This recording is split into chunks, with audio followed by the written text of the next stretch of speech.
அட நான் பெட்டு கட்டி சொல்கிறேங்க, கோவக்காயே எனக்கு பிடிக்காது அப்படிங்கிறவங்க கூட அருமையாக இருக்கே அப்படின்னு வாங்கி சாப்பிடுவாங்க. இந்த ஆந்திரா ஸ்டைலில் சூப்பரான இந்த கோவக்காய் வறுவல் செஞ்சு பாருங்கள். 1/2 டீஸ்பூன் எண்ணெய் ஊற்றிக்கோங்க.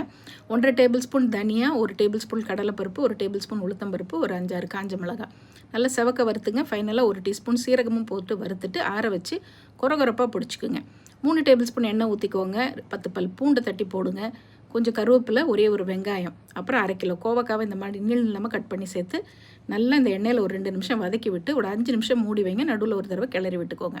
இப்போ 1/4 டீஸ்பூன் செந்தூர் மஞ்சத்தூள், 1 டீஸ்பூன் செந்தூர் தனி மிளகாய் தூள் போட்டு நல்லா பிரட்டி விட்டுட்டு 1/2 டீஸ்பூன் உப்பும் சேர்த்துக்குங்க. ஃபைனலாக 1/2 டேபிள் ஸ்பூன் நம்ம அரைச்ச பொடியும் சேர்த்து ஹை ஃப்ளேமில் நல்லா கிளறி விட்டு சிம்மில் வச்சு எடுத்திங்கன்னா அட்டகாசமாக இருக்கும்.